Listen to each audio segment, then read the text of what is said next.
This is part 6A, objective 1.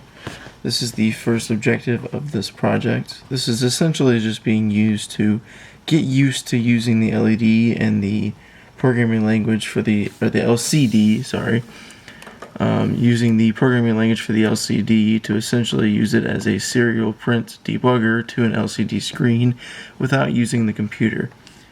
So this is a simple setup that when we press the button, it shows up as either the button is pressed or isn't pressed. So when I press it, it is pressed, and when I don't press it, it displays isn't pressed. And then we have the potentiometer being fed into the system as an analog value. So as you can see here, we have it listed as analog value, and when I turn the potentiometer, the value will turn from 0 to 1023 according to where the potentiometer is.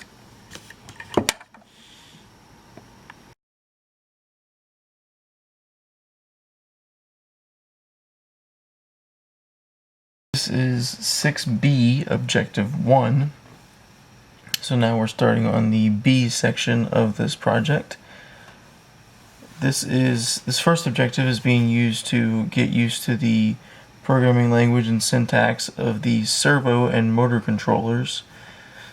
So what we're using here is just a simple servo plugged into the motor port, and when we turn the power switch on, it will run the code to turn the servo to various positions over 1 second intervals.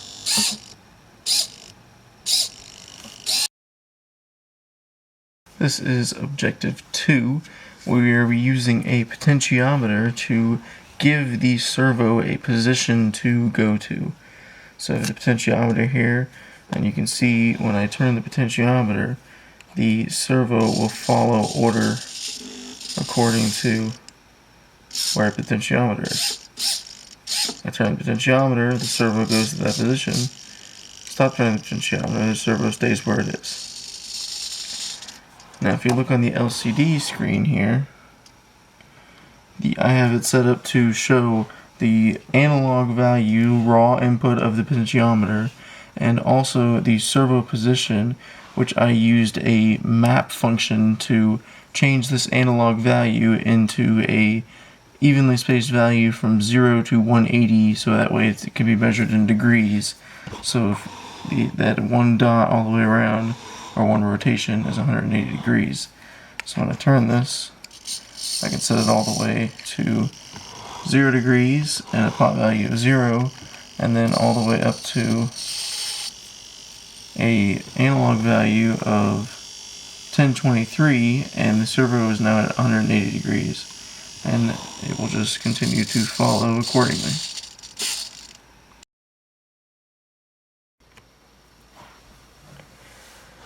This is objective 3, where we are using 2 push buttons to drive a DC motor forward and reverse.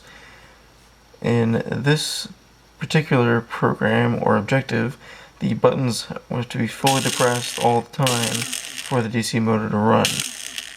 Now, on the right hand side, we have the forward button, and the left hand side we have the reverse button. So when I drive this button here, the motor will turn clockwise, and when I stop and drive the other button, the motor will turn counterclockwise or reverse. And due to the lack of any other functions going on, when either of these buttons is not pressed, then the motor will sit idle.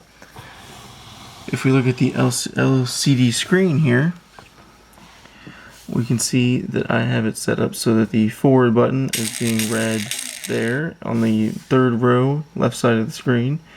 The reverse button is being read there on the right side. And the motor status is being output based on which button input is being pressed.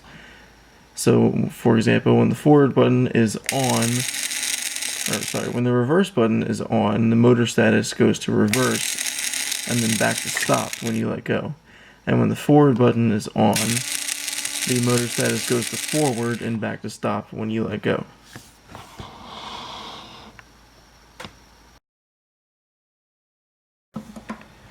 This is objective 4 of 4, the conveyor belt system. The push button on the right starts the system. The push button on the left stops the system. So when we push the button on the right, the system will begin and turn on. If we put the button on the left, it will turn off. And you can see these are independent of each other. So one will stay on until the other is pressed. And it's not like our other previous systems where you had to have a button held down for the current to continue to travel through the system. Once this button is pressed, it is the last state that it was in, and therefore it will stay in that state until it is given another command. When this is on, we can control the speed using the potentiometer. If we come over here to look at the potentiometer, start the system, and I control this. I can speed it up and slow it down, variably speeding, and then I can stop it with the other button. Now we can see a close-up of the LCD screen while this is going on. Right now the motor is stopped. So the conveyor is reading stopped and a speed of 90, which in programming language for this particular motor is no power flowing to the motor. If we go ahead and start the system and turn it on, now the system is running, conveyor's reading is running, and the speed is at 108, and I can slowly turn the speed up using the potentiometer and back down all the way to minimum, and then stop the system using the stop button.